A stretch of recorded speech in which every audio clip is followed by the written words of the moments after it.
Good evening, and thank you for joining us for tonight's program. The title of tonight's program is Faith on the Hill, Church and State from the Perspective of Preachers Who Minister to our House and Senate members. My name is Ryan McCauley, and I welcome all of you to Georgetown Law tonight.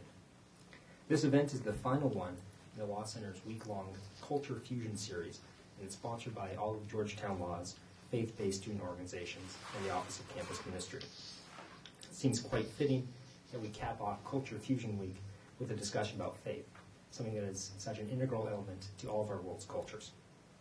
We invited Rear Admiral Barry Black and Father Daniel Coughlin to join us here tonight in order to discuss their unique perspectives on faith and the role of religion in American government. The phrase church and state often evokes a certain legalistic imagery about the lines we draw as a society around discrete or not quite so discrete areas of American life. I invite you tonight to think about tonight's conversation as part of a broader dialogue about the intersection of faith and reason. Both faith and reason are born of our human experience. They are manifestations of the ways in which we are inspired by the divine and moved by the words, actions, and lessons of our fellow men and women with whom we share our planet. These conversations about faith and reason are not new ones. They have taken place in great universities, in public squares, and places of worship for millennia. And yet, the United States Capitol is a very, very unique place to observe the intersection of faith and reason.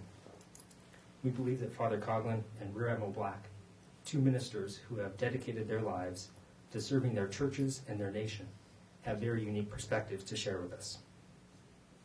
Our format tonight is focused on fostering this conversation amongst our guests and our members of the Georgetown community. We look forward to starting our dialogue tonight and contributing to that continuing conversation about faith and reason. After brief introductory remarks from Father Coughlin and Rear Admiral Black, we will have a moderated discussion with, which will be led by Georgetown Law's Jewish chaplain Michael Goldman. We will conclude with audience questions and a reception in the lobby.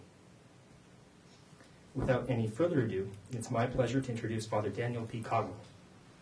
Father Coughlin is a Roman Catholic priest from Chicago, Illinois. He holds a licentiate in sacred theology from St. Mary the Lake University in Mundelein, Illinois. He also holds a degree in pastoral studies from Loyola University in Chicago. Father Coughlin was ordained a priest in 1960 and has ministered to diverse communities for over 50 years. As a young priest, Father Coughlin was responsible for supervising the liturgical renewal called for by the Second Vatican Council in the Chicago Archdiocese. In 1984, Father Coughlin took a year-long sabbatical to study Eastern and Western religions. He lived with the Trappist monks of the Gethsemane Abbey in Kentucky for 5 months, and then moved to Calcutta, India, to work with Mother Teresa's Missionaries of Charity. Before moving to Washington, Father Coughlin held many positions as a pastor and administrator in the Archdiocese of Chicago. He was sworn in as the 59th chaplain of the United States House of Representatives on March 23, 2000. While Father Coughlin is not the first Catholic priest to work in the halls of Congress, he is the first to hold the office of chaplain. Father Coughlin, thank you so much for joining us here tonight. Thank you, Brian.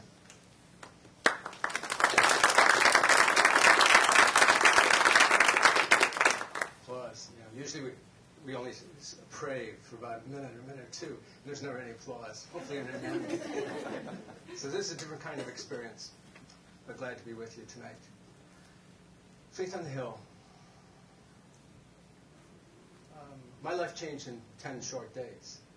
I wasn't even quite sure there was a chaplain, but Denny Hastert, Speaker of the House at that time, went to my Archbishop, and I got a phone call one morning from the Cardinal and said, could you be in my house tomorrow? And I said,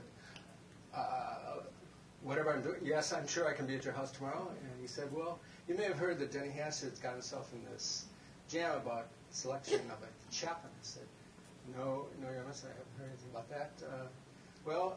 He wanted a short list of names, put your name on the list. I think you could do the job, and if you do, you'll be in the history books. And then he laughed. I went to see my spiritual director before the interview the following morning, a Jesuit, and I told him, and he laughed. I called my best friend 3 days later and wanted to talk to somebody about this, because I was told not to talk to anybody, and when I told my best friend, a priest, he laughed. So it could be that I'm a big joke, but since I've been here, I've taken the job very seriously. I'm honored and privileged to serve as the chaplain. In some ways, it's different than any other assignment I've had. We can get into some of that as questions, some comparisons. But I want to say, in many ways, I feel like a missionary. It's a different world for me. I think it's affected me greatly in the sense of broadening my vision, deepening my love for this country, and growing in great respect for the members of Congress. It's like in any experience of ministry. We try to bring something, namely the gospel or Christ, into the presence of the world, and we receive so much in return.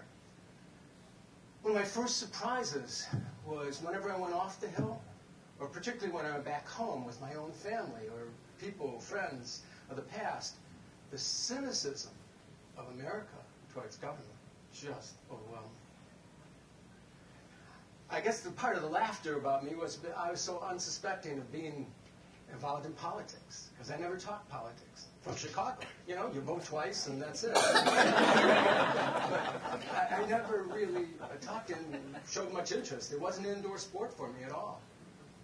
But now I love family and friends and people, and just today, a cousin who I hadn't seen for years came in and, with a friend of his and walked him around the Capitol and talk about being the chaplain, because I think as a chaplain we have a whole new perspective of Congress, a different perspective, different twist on what is happening there.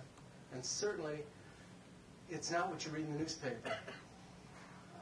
To address the issue of faith on the Hill, I think there's a lot more faith on the Hill than the media carries, and I'm happy with that, because I'm not sure always the media knows how to talk about religion without making it seem a little bit silly or putting it on the edge of things. Whereas I begin to find that religion is deep in the heart of many of the people who choose to come to Washington just to walk around the Capitol, walk around the White House, and pray. There are some people I've come to realize here who have moved to this town simply because they want in some way to bring good news of the gospel, witness to faith, to members on Congress. So it's not just the chaplain who's a symbol of faith, I've come to realize. Although when I was back, my first visit back with some priest friends, I kept talking about, you know, you're walking the rotunda, it looks like a church, but it's not the church. I'm used to dealing with people in a sacramental way about baptisms and marriage, and I do meet people preparing for baptism, preparing for marriage, but it's different, and the weekends are definitely different. So one of them says to me, well, maybe you're missing the sacraments. I said, maybe that's it. Catholic Church is so sacramental. We meet people often enough on sacramental grounds. But no, that's not it. It's something deeper than that. And then one of the other men said to me, well, maybe it's because you are the sacrament. Now, I do believe that, and sometimes in kind of a casual way. I can walk into a party and make Catholics feel immediately guilty. And on Congress, I am a symbol of faith. Mary kids me about this often. The collar is what gets me through often enough. But I realize that also by the daily prayer, either by myself or a guest chaplain, members, and especially since I was there on 9/11, since 9/11, I know members take prayer seriously and take chaplaincy very seriously. I got my great mandate about being chaplain. After I was there about 2 weeks, I was walking down the corridor, the second floor, got into Statuary Hall on my way to the chamber. In the middle of this Statuary Hall, a rather slight Afro-American gentleman reaches out and grabs my arm, and he says, "You're the new chaplain." I said, "Yeah." And he said, "Well, what are you going to do about that fracas that saw that argument and discussion was going on before you were here?" "Well, that was before I came. Since I'm here, it's kind of come down." "Well, what are you going to do about all that fracas and put some rest to it. I said, I'm a nobody. When all that was going on, I was the nobody back in Chicago. He says, that's it. You're a nobody. And you came here to tell anybody that there is somebody who has grace and salvation for everybody. And he disappeared again into the crowd. I swear he was an angel. But that has been my attitude. I think one of the things, maybe Barry can comment on this as well, one of the things about being chaplain in this day and age is in many ways it's an interfaith job. Each morning I go through a picture book, praying over the names of the members of Congress and their wives. Spouses' names are in there also in that book. And I was told by leadership when I first got there, get to know us on a first-name basis. And, you know, no matter what you thought about us before, I didn't want to say, I didn't think about you too much. But whatever you thought about us, get to know us on a first-name basis. So I've made that an effort, but I've come to realize it's easier to remember first names with surnames. And I sometimes easily forget what party, what state, unless I have an appointment with them. And I've come to realize that there are many people working for Congress that are there out of religious convictions. And what's more so, I want to tell you, as I come to realize, not those who are elected, but those who choose to come and work there, find a job, get right out of college, don't know where they're going to begin, are there because they want to make a difference in this world. And many of them are on Capitol Hill out of religious conviction.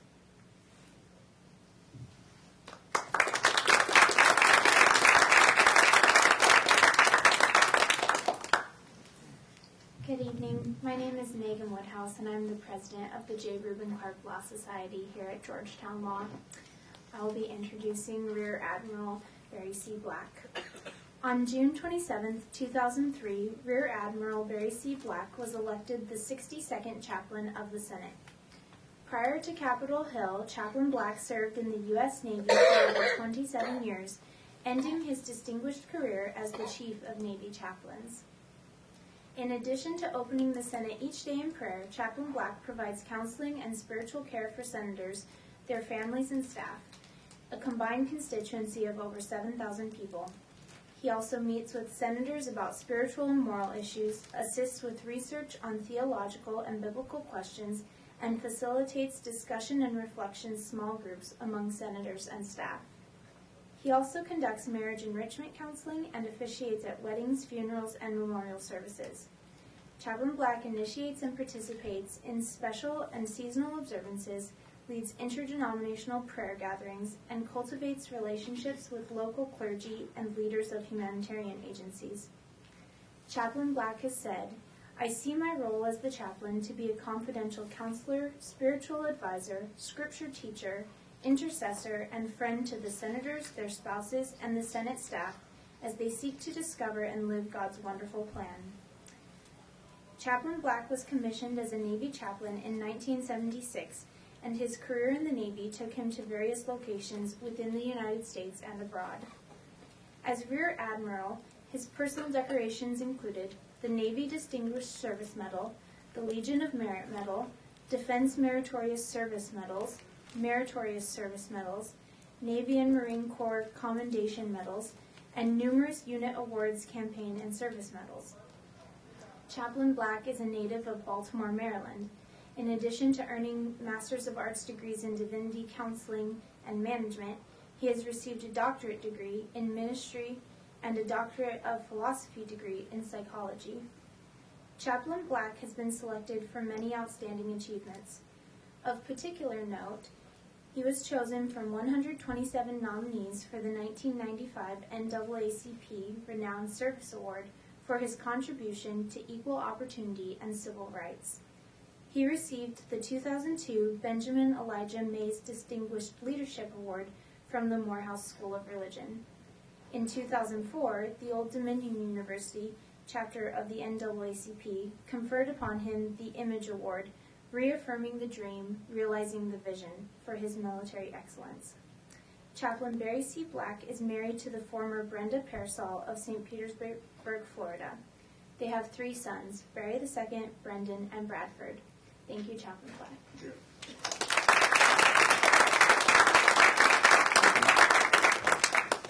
The 17th century French philosopher and mathematician Blaise Pascal once wrote, "Man is but a reed, the feeblest thing in nature, but he is a reed that thinks.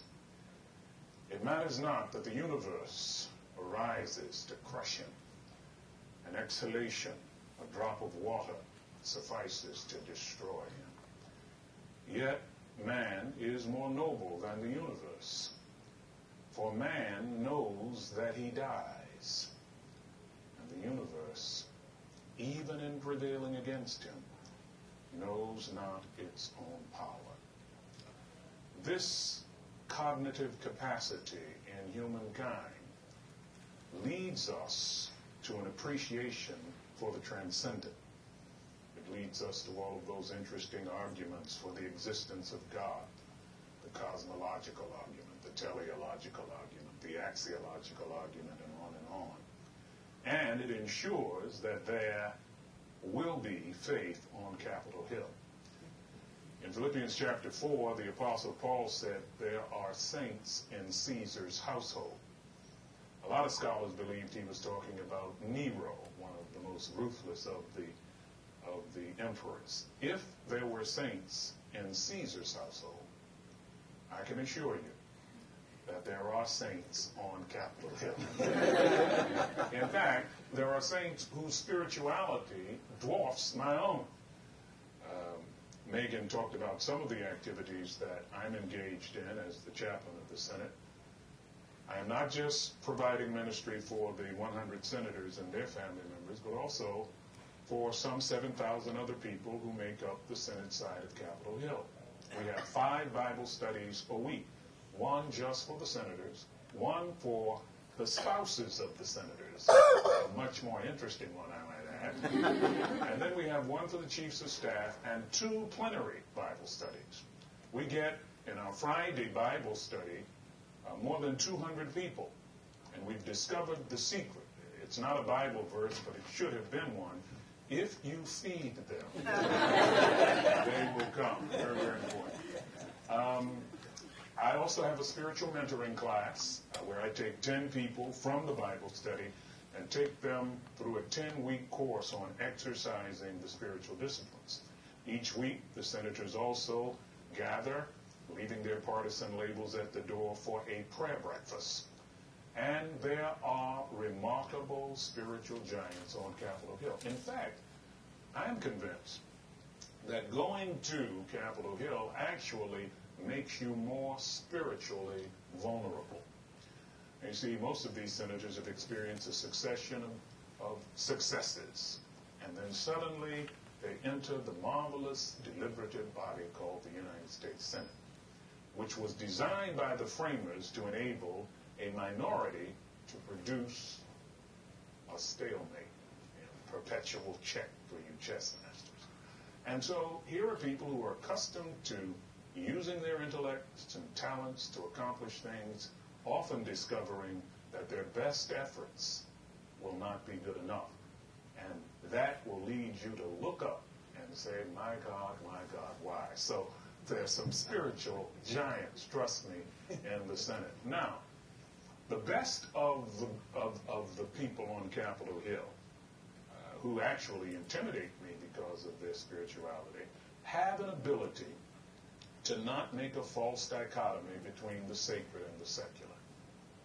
They understand, as Gibran, the Lebanese-American poet, said, that religion embraces all aspects of our lives. And they do it very quickly in 5 ways. One, they engage regularly in intercessory prayer. 1 Thessalonians 5:17 says, pray without ceasing. So you don't have to wear your religion on your sleeve to do some serious praying. I often chuckle when people say, why have they removed prayer from public schools? And I usually make the observation, as long as there are midterms, there will always be schools. In the same way, you can pray. You can pray assiduously throughout the day, and certainly senators are facing challenges that will make them pray. Second, they work for a higher power. Colossians 3:23 and 24 says, work as unto the Lord. I encourage senators in my Bible study that you have, particularly if you're a Christian senator, but if you're from another religious tradition, you have one constituent whom you must please, and that is the deity that you associate with your particular religious tradition. Once you do that, you've got it, as we said in my neighborhood, made in the shade with a glass of lemonade. So that's not a Bible verse, by the way. The third thing is living for God's glory. I train for ethical decision-making in some of our Bible studies, trying to help senators to see how to deal with right versus right conundrums. Because an ethical dilemma is not a right versus wrong conundrum. If it's right versus wrong, you just choose the right. Most of the challenges that make it to the chamber are sufficiently nuanced that they're right versus right. And many times the parties go into polarized lockstep. They may be wrestling with the paradigm of truth versus loyalty, or the individual versus the community, or long-term versus short-term, or justice versus mercy, but right versus right. And so we talk about using various ethical lenses, some of them scriptural, some of them philosophical. We use Kant's categorical imperative. One part of his categorical imperative says, live in such a way that your action can be made universal law. We use John Stuart Mill, strive to do the most good for the most people, utilitarianism. Across the spectrum of religious traditions, you have the golden rule, treat others like you want to be treated. But my favorite is the litmus test of, will this glorify God? Whether you eat or drink or whatever you do it all to the glory of God. The most spiritually fit people on Capitol Hill are living for God's glory. The fourth thing that they do in making sure that they don't separate the sacred from the secular is to answer the questions regarding their faith. You see, if you're living right, someone is going to want to know from whence comes this equanimity, particularly in the face of some of the challenges that America confronts. And the best of the senators are able to, in the words of 1 Peter chapter 3, verse 15, give a reason for the hope that is within them.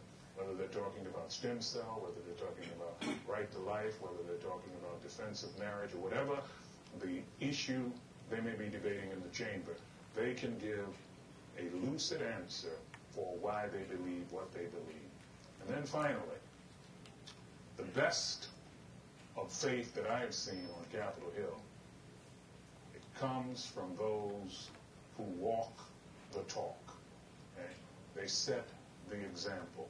Someone said, what you do speaks so loudly, people can't hear what you say. One of my favorite Francis of Assisi quotes is, preach the gospel everywhere you can. When necessary, use words. And the best of the senators live in such an exemplary way that they are light, Matthew 5. They illuminate their environment. Edgar Guest put it this way, I soon can learn to see it if you let me see it done. I can watch your hands in action, but your tongue too fast may run, and the lectures you deliver may be ever wise and true, but I'd rather get my message by observing what you do. There is faith on Capitol Hill.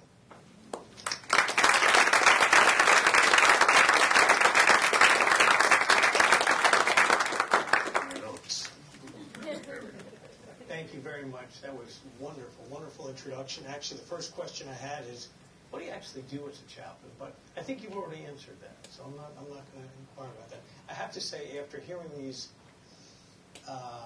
implicit praises of the Congress, it reminds me of a story I heard at Georgetown Law many moon ago by Edward Bennett Williams, for whom the library is named. And he talked about how he took a criminal case to the Supreme Court, and he was going on and on about these men deserve a greater chance. This evidence cannot be used against them. It is important that they have their day. They have not actually had their full day, and on and on. And one of the criminals turns to the others, "Hey, Louis, maybe we didn't do it." So it's cynicism of law. As you may have known, pull you out of this environment. I was a lawyer before I did this. You probably I knew suspect. But going back to the law, a question for both of you. Do the lawmakers, the congresspersons or the senators, consult either of you on substantive legislative or policy issues? And what guidance do you provide when approached? Either one can start.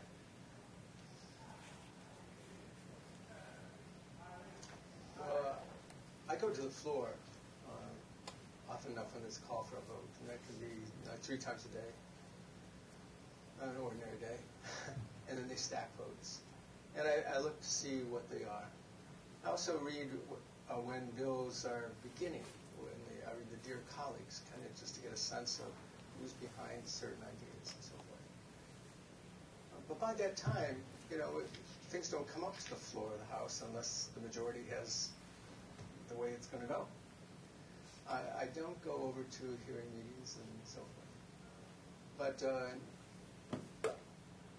when on the floor, there can be conversations about what's behind the bill and why people are voting so.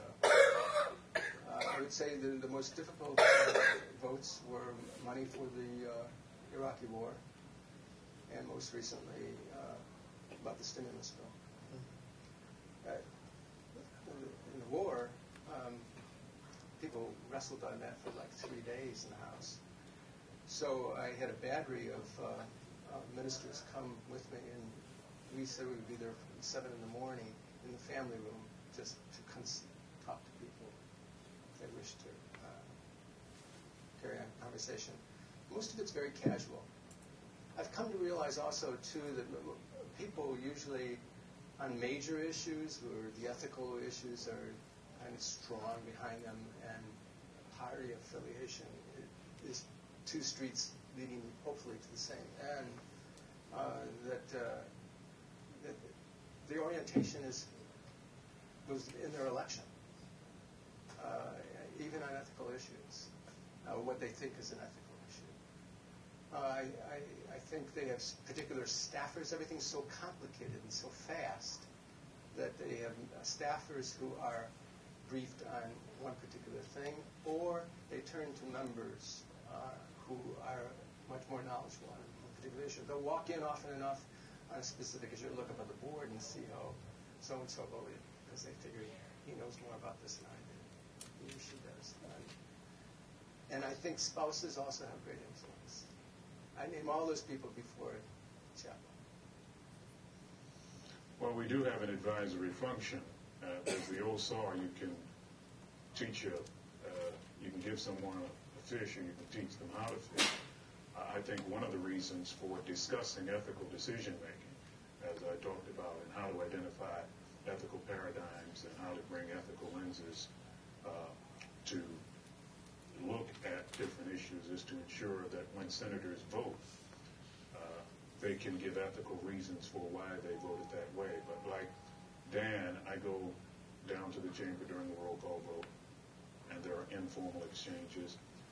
Of course, in our Bible studies, which start in a very informal way, we're usually talking about basic issues from a theological standpoint. So there's a tremendous amount of back and forth and give and take on that.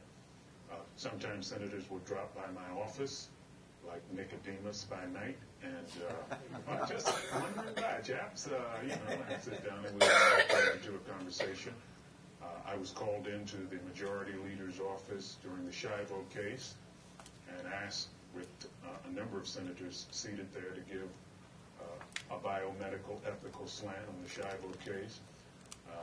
I was asked by one of the chairmen of the committee regarding my take on a bill that was considering making a law that said all military chaplains should be able to pray in the name of Jesus. We had an interesting discussion about the establishment clause, etc. So there are many, many opportunities to, in the give and take of the legislative day, of providing your take on various issues. Thank you. As front row observers into the inner workings of Congress, what do you witness that inspires you? I think you referenced that a bit in your first comments, Barry. And in contrast, what about the legislative process concerns you or causes you discomfort? I defer to my the guy with the collar. You always got to go with the collar first. Inspiration. I think it's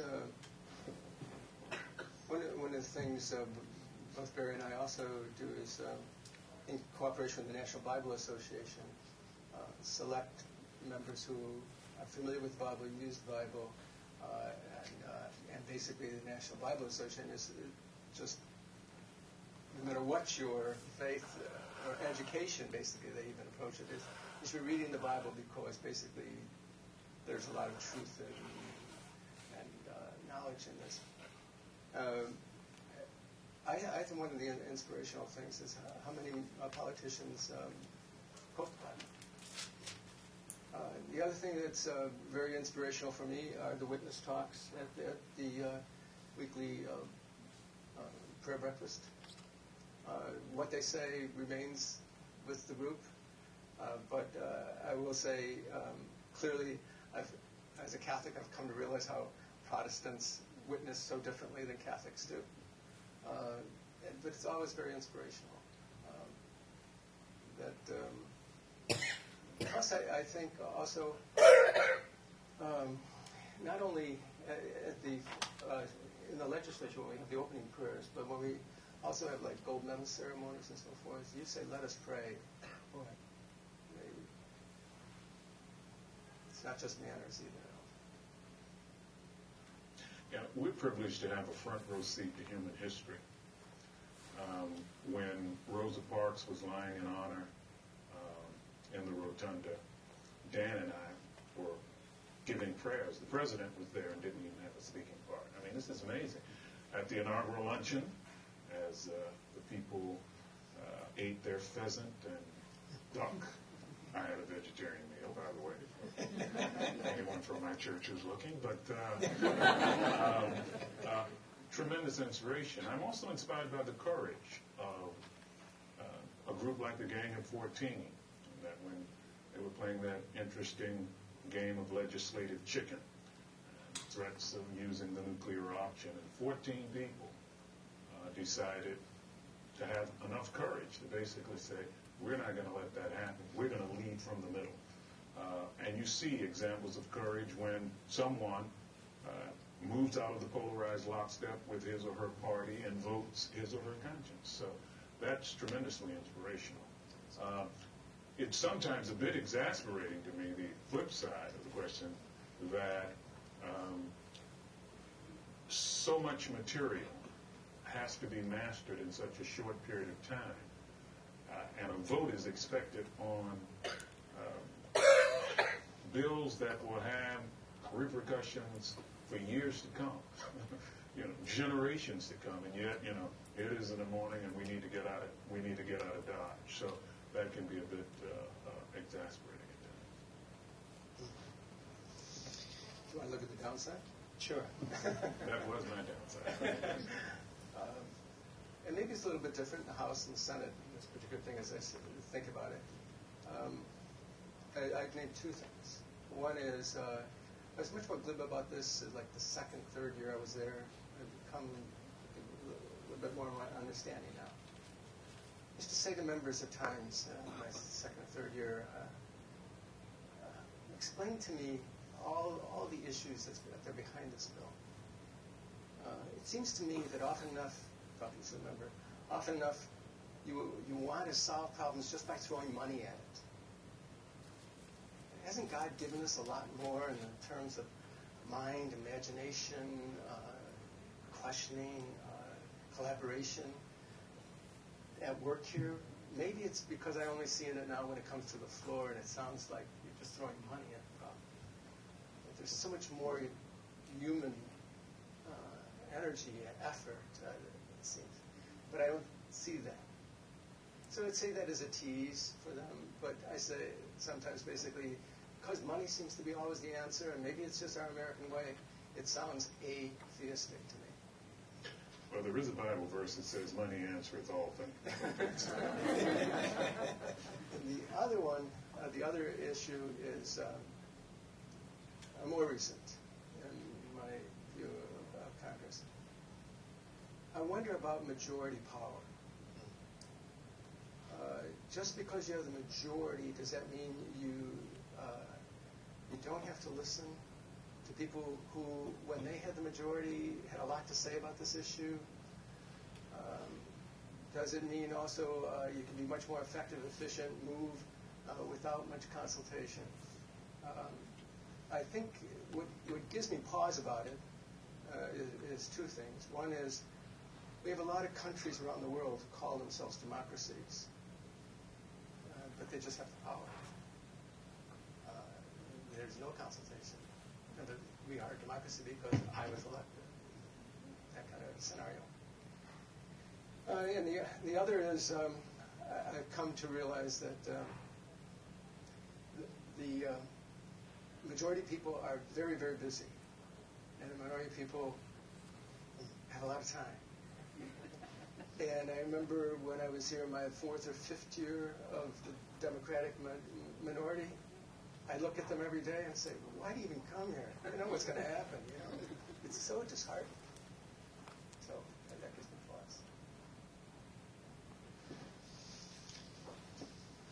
The Roman Catholic and Seventh-day Adventist churches have particular doctrinal beliefs. In the past several years, there has been tension between several Catholic bishops and prominent Catholic office holders like Nancy Pelosi, John Kerry, and Joe Biden. How do these political realities affect your ministry to members of the House and Senate? Does your ministry have an effect on the political reality, and what is that effect?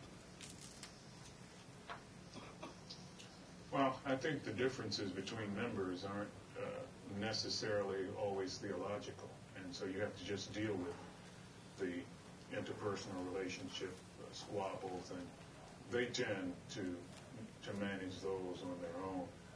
I've discovered in terms of theology that most people have enough in common doctrinally that they can get along. And the prayer breakfast is a classic example of that, where we have not only Christians attending, but also Jewish senators. And each senator or member of the House talks about his or her faith journey, one of them each prayer breakfast, and you have that on a weekly basis. So where there are differences, I don't think usually the theological differences are the ones that are going to be dominant. There will always be differences as long as you're debating two sides of an issue. Yeah. Of course, being a Roman Catholic priest, I'm pro-life, and everybody knows that. I don't personally back off of that at all. Dealing with the communion issue a few years ago was very upsetting to me. I talked to members of the hierarchy about that, as well as members of the House. And to both I said, I will stay with my people, whatever you do. I will be with my people, whatever you do. I will hear them out. I will be with them, no matter how they are treated. And that proved to be true.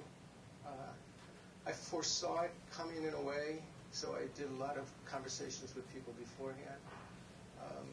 And I've come to realize that groups, for instance, all the churches, are lobby groups. I mean, I'm well acquainted with the people who represent Lutheran housing as well as priests pro-life. And I see them as true evangelists in many ways, kind of pressing their issues. And I say, I'm the pastor. I'll pick up the pieces after you leave. If people are in crisis, I'll try to be there for them. If they are assured, I'll stand with them. In some ways, it reframes chaplaincy in a lot of ways. That you're with people not because they're righteous, or you're with people not because you think they're right. You're with people because they're people. And so the substratum behind that question, as well as one of the previous ones, I think is that we get to know people on a faith level if people open themselves up to a faith level. But we clearly know people on a very human level. And I would say more members of the House lose sleep over their staff or over sickness in their family or about their own career than they do over political issues.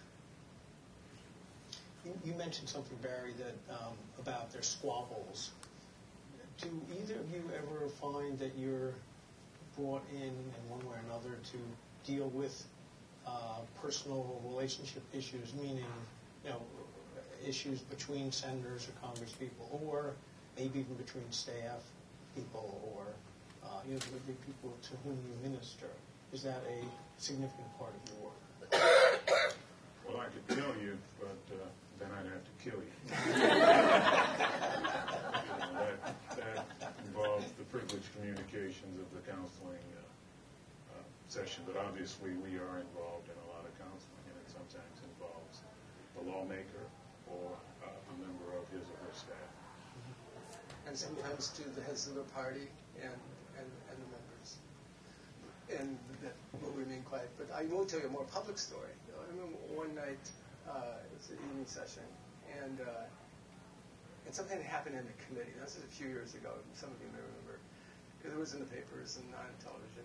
There was something happened in the committee, and people clearly did not want it brought to the floor. And all of a sudden, it was on the floor. And everything's reported to the chair. So this report goes to the chair. There's staff people who are, just floor workers. They keep things moving and so forth. And I was standing behind this young lady who was very involved in the staff, and I just watched her shoulders. She was just like she was at a wake, watching this unfold before her eyes. And so then members start coming over. They had picked it up, or the staff had picked it up. They started filling the chamber, and they were saying to me, "Father, I think somebody needs to go to confession." And I said, "Which person needs to go to the confession?" I said, "Pretty soon it looks like it may be an anointing." Now I said, "Well, maybe an exorcism is what's not required." But I mean, they kid about it, but they take it very seriously, and they take one another very seriously, and usually in some of those situations come to each other's aid. And sometimes that's our best vehicle too, is have you talked to so-and-so, if you know so-and-so. Okay, here's one that's, I think, everybody would like to hear. What advice do the chaplains to you have for the new attorneys and future politicians? Some of whom may be at Georgetown Law, and some of whom may be in this room. Well, I think what I tried to say in my remarks regarding not separating the sacred from the secular would be the advice that I would give, that in your work, engage in a great deal of prayer. Tennyson said, "More things are wrought by prayer than this world dreams of." Work for a higher power, even if you've got your shingle out. Don't become a legend in your own mind. Remember that there is a creator in whom you live and move and breathe and have your being. Live for the glory of God and use that as a litmus test for the work that you are doing. Be prepared to give ethical responses when people ask you questions, even if they're cynical about the law, and set the example. Be a living epistle, as the Apostle Paul said. Amen, amen. I'd add one other thing. When asked by people who come through, sometimes from other countries and so forth, so is there something you should pray for? I'd say yes. Pray that I remain a man of prayer. and pray that I remain a person of peace. Because if I'm not peace, I'm not at prayer, I'm probably not my best self. And that's what I need to be for the people here. We have military physicians who see that we remain healthy. To make sure that we're our best healthy self. We also need to be our best spiritual self. You need to know yourself in and out if you're going to be of any good to anybody else. You need to be a reflective person. I am a great advocate to anybody in a career, especially if you're beginning something. Journal. Write all your first impressions because you'll lose them soon. And you only see those first sights. You get so attuned to being blind after a while to certain things, certain issues. You need to get it. And also, particularly in law. This is not so much here in a house as much as it was when I was a pastor. Keep things in dialogue. Keep the dialogue going. Once the dialogue stops and you have to settle an argument by stating a policy, don't let the policy become law. Once you take everything to court, so much of community, so much of the dialogue, so much of the human dimension gets lost. Well, this was good advice. We have several chaplains here, my colleagues, and it's good advice because I think not only this advice, but just generally what you're trying to convey to the Congress, to the members of the Congress, is what I think we try to convey to the law students and staff and faculty we deal with. And I guess this kind of leads to an interesting question. You both spent your careers ministering to people. How is ministering to Congress different than any other ministry jobs that you've had? I'll be glib and brief. For me, it's a reverse of directions. I'm used to, in a parish, people coming to me. You know, even on Sunday, you know, they come next to where I live. Here, I go to every horse and pony show that I know members are being invited to, because I go there because they're there. Because sometimes it's the threshold conversations, or sometimes it's the reception conversations that are much more significant than what happens on the floor, as far as I'm concerned. Well, the primary difference for me is I'm not away from home as much. 27 years as a Navy chaplain, I was providing ministry in a pluralistic setting of religious diversity. Retiring a two-star admiral, I had an advisory function to the Secretary of Defense, the Secretary of the Navy, Chief of Naval Operations, Commandants of the Marine Corps and the Coast Guard. So I was accustomed to advising people who thought a great deal about themselves. Hadn't been a great deal of difference in making the transition over to the legislative branch. These prima donna is not the word I'm looking for. I can't find the word that I'm looking for. And so the same concern that I would have in a military setting about church-state issues, the whole 9 yards, I would also have in the legislative.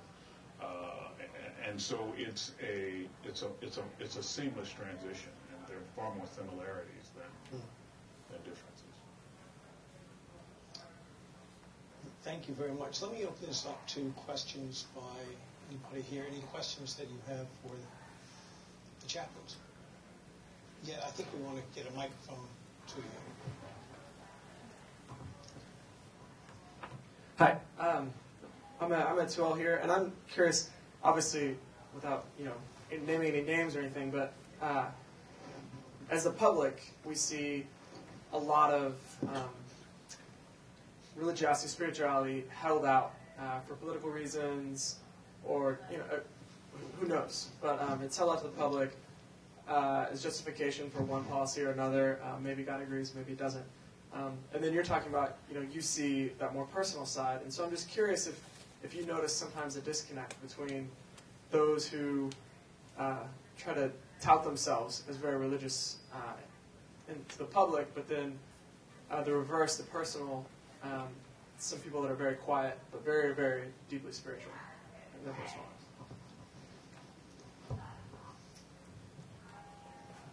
I think part of it is you You listen. You listen to people. Most of the statements are media bites. Religion can be used. It can be used by anybody, not just politicians. It can be used in table conversations to augment one's righteousness and one's own strength of argument. I think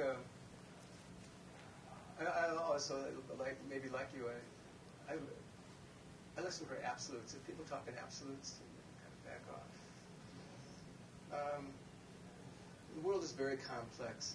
Members' lives are very complex. How they stay on top of half of it is amazing to really be informed and so forth.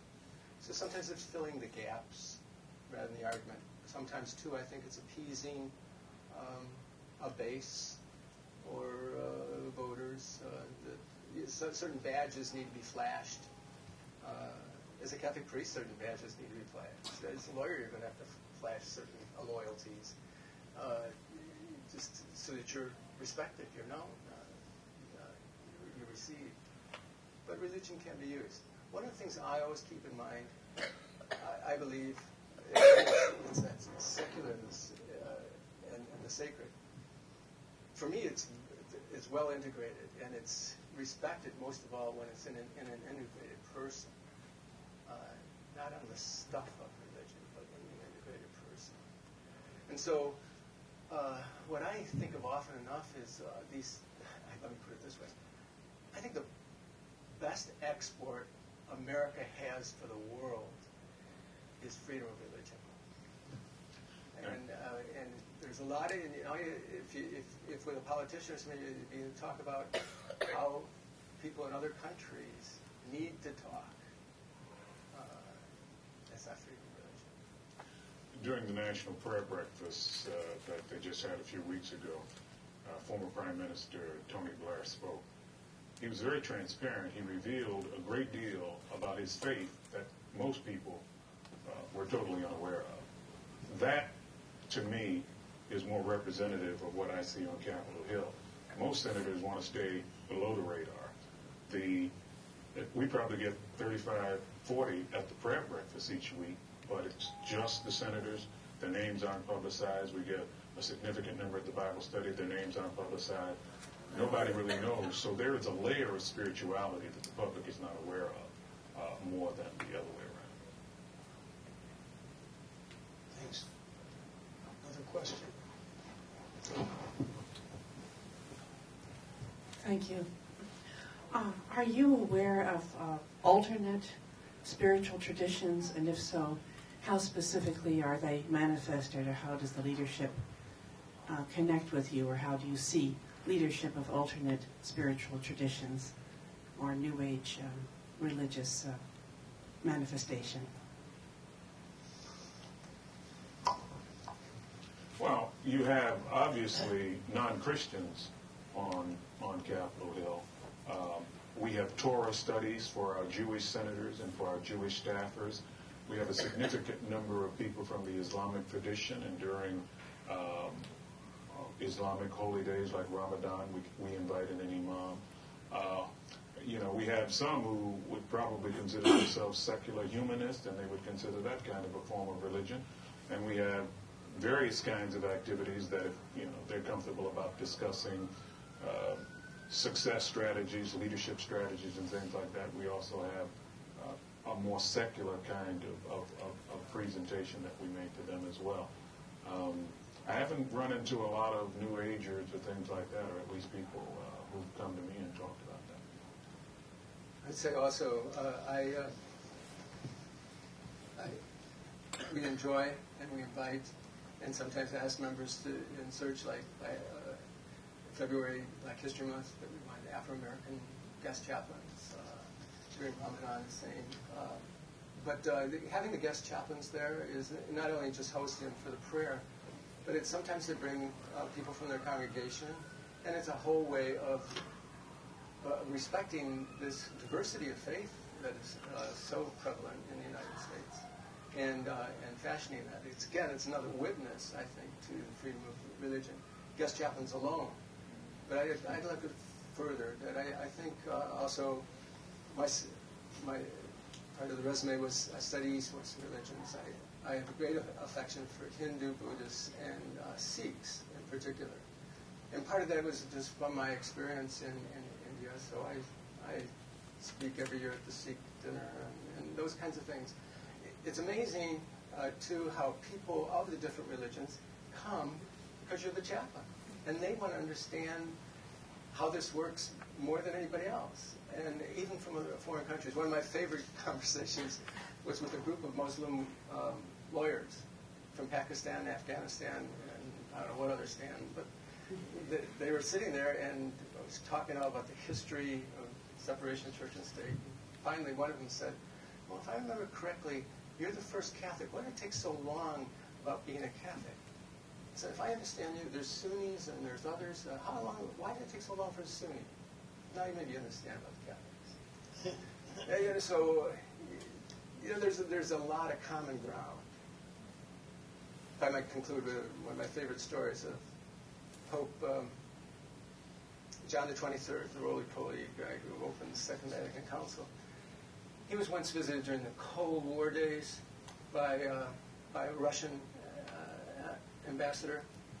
There was no ambassador relationship, of course, with the Vatican, but he had this message to deliver. So he walks in very stern face and presents this message to the Pope. The Pope took it, gave it to his aide, and he says, now, won't you sit down and have a cup of tea? Nyet, nyet. Well, there are certain matters that I'm sure we can talk about. Nyet, nyet. Oh, please, I'm not just offering hospitality. Won't you have a chip? Nyet. Sir, there's a lot we have in common. But let's begin with, both you and I are both far overweight. With that, he laughed. He sat down. Go for the common ground. And I might add, the Establishment Clause requires that we be sensitive to the religious diversity on Capitol Hill.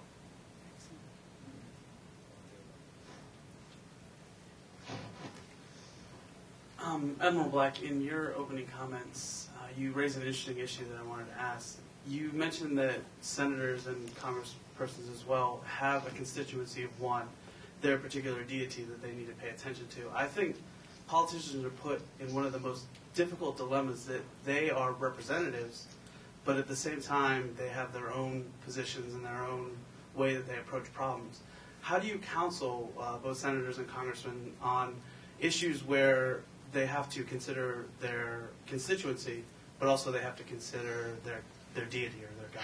Well, quite candidly, the reason why a lot of people are very concerned about their constituency is because they're concerned about re-election. and so that affects the vote. And I remind them of the 75th Psalm.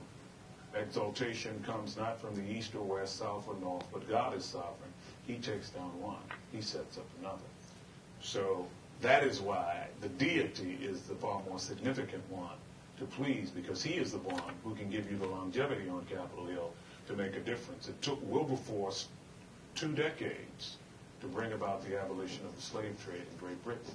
And so there is something for a long legislative life. But by understanding that there's a providence that guides our destinies, William Cullen Bryant, looking up and seeing waterfowl, said, he who from zone to zone guides through the boundless skies their certain flight, and the long road that I must walk alone will lead my steps aright. And I try to help the people I serve know that that providence that guides the waterfowl will also guide their destinies and will keep them where they want to be. Please him first, and the rest will be added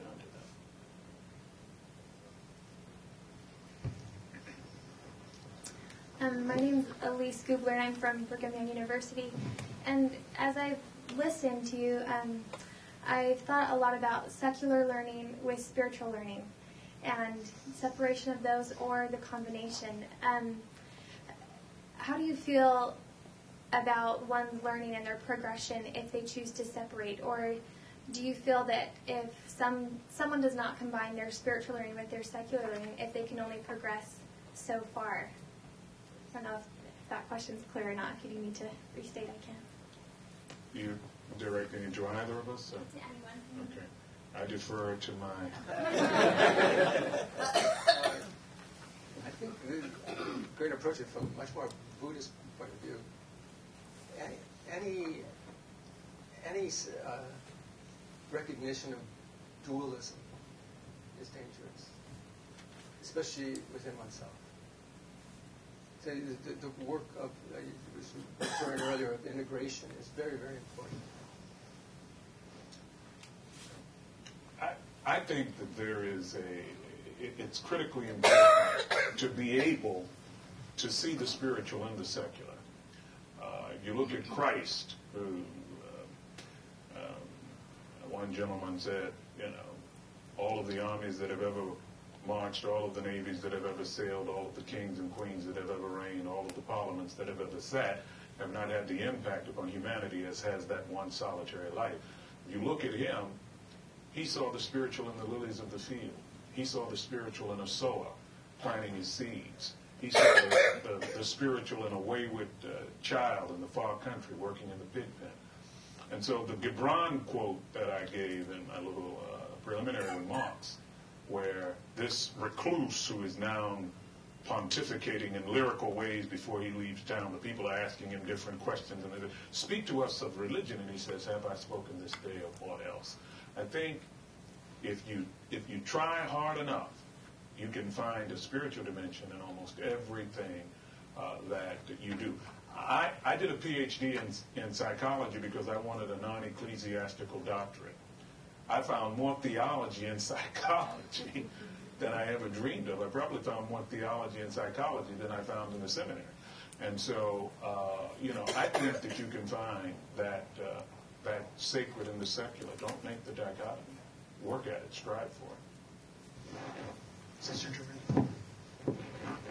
I'm Sister Dorinda, one of the Catholic chaplains here. So I have a vested interest in this question. It was, Megan said that of the 127 candidates that applied for your position in the Navy, I'm curious as to whether or not any of them were female. And for both of you, have either of your positions ever been interviewed for by a woman? Well, in the Navy, the chief of chaplains, Sarah, are you talking about? The chief of chaplains, there are I think there were 168 captains who were looked at, and there were females in that group. And I was just fortunate to be one of the one who was selected of the 168 who were considered. I believe that there have been female clergy persons interviewed. You're not going to have 13 female senators and have an interviewing process without having some female representation there. And I know that there were rabbis who were also interviewed. I think an imam was interviewed as well. When I interviewed, it was a three, unlike Father, it was a three tier interviewing process. The first was kind of the cattle call, whosoever will, let him or her interview. And then came a more serious and deliberative, what is your strategic plan? So, they whittled it down rather quickly. You have anything you want to answer that now? Okay, I think we have time for one more question. Anna.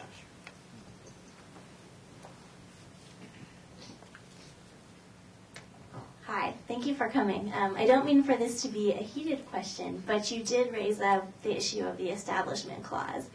And I wonder if someone were to bring a challenge to the chaplaincy program, if it would actually survive under the Establishment Clause, because one of the major prongs under the Establishment Clause test, this is me putting on my lawyer hat, is that such a program or funded entity needs to have a secular purpose. And I was wondering what you could say your best argument would be for the secular benefits of having such a program.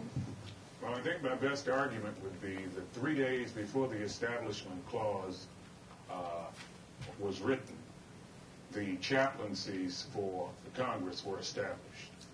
And in Marsh v. Chambers, 1983, the Supreme Court, when the constitutionality of the legislative chaplaincy was challenged, it's a recurring thing, obviously, they pointed to that fact.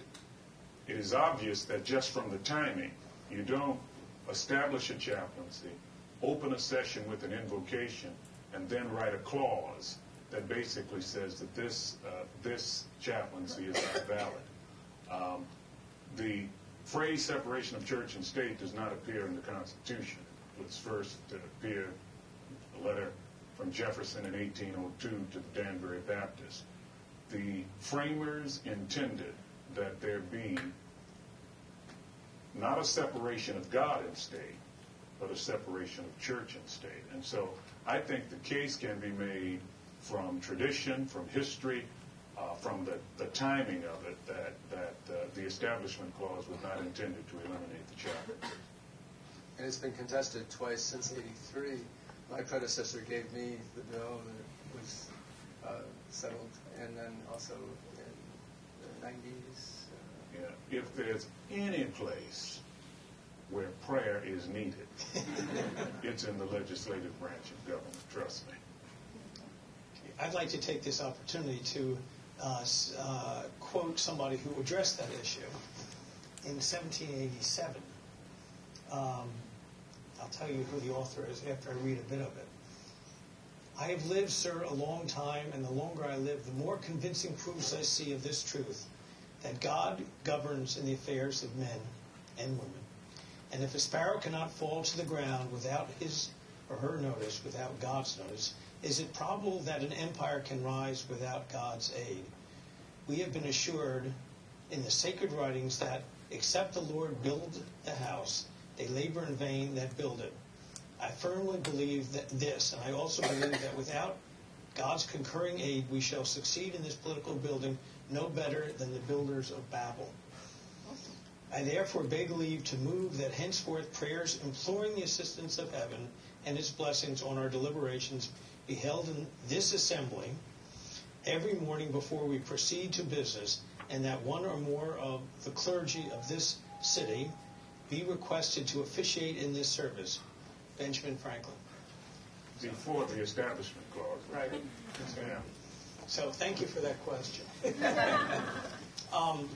And I want to thank both of you very much for this. This has been very illuminating and reminding what we as chaplains are supposed to be doing. Thank you. And I'd also like to invite our hosts to close. Megan. Thank you all for coming this evening. Can we please give the chaplains a round of applause?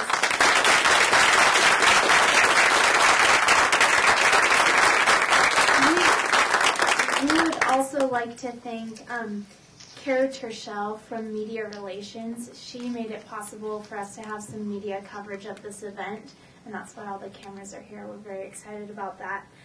Also, Amy Garrison from the Office of Student Life really helped us through all the finer details of planning this event and getting everything in order. We could not have done it without her support. We'd also like to thank the Student Bar Association, the Audiovisual Office, and the Facilities Management Office at Georgetown Law. We'll close now, and there's refreshments in the back, so feel free to take your time and mingle and get some food. Thank you so much. Thank you.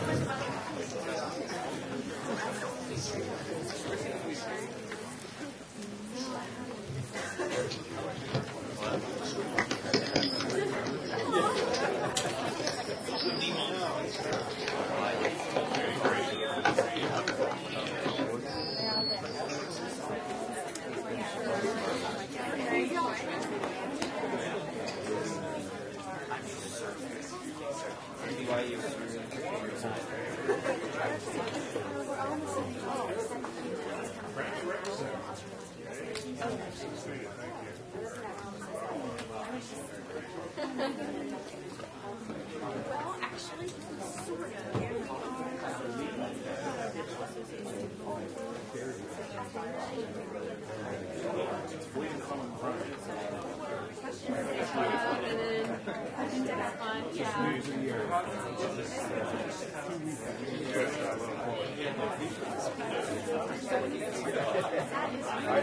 I felt right at home there. We're not going to hold it.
Much younger version.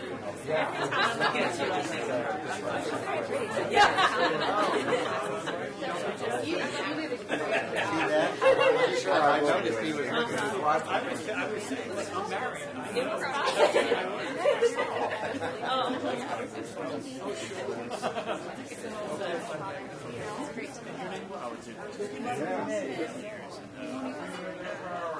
Wondering whether you felt this is one thing that I noticed was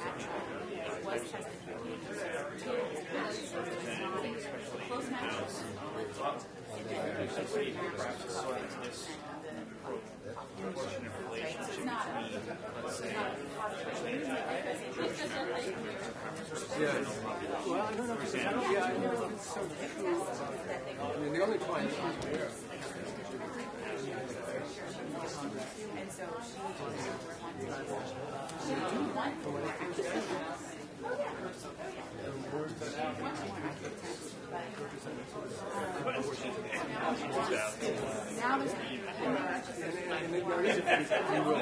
sure, I understand. I'm not taking this.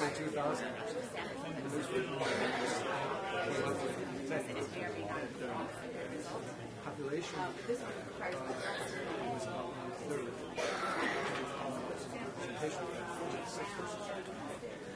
And Jews, I said this to Jewish members,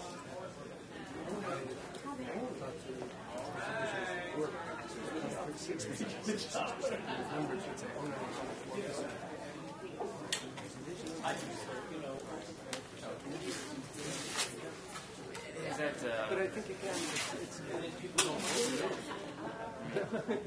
That's it. The vote is in by their constituencies, and that doesn't mean that the people who vote for them line up, in that line. Or does it mean necessarily that they're the most popular? So in your feeling that regardless of what the makeup is, the religious makeup of Congress. Yeah, when I say majority, I meant majority. Sure, absolutely. So, when you, then by your reasoning, then, regardless of the political makeup of, the religious makeup of Congress, how many of this, or how many that, or how many say that they're not affiliated? See, I'd love to have a creed. There's more of it. There's more. I do. Like you said, in the so what do you think you'll do? I'll be ready to go in on Sure. That's I'd love to do. But if I understand.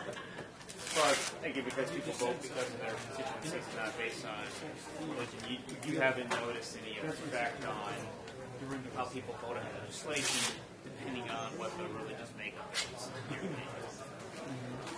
well, there's like Yeah. Makes sense. Thank you. I don't think just this year.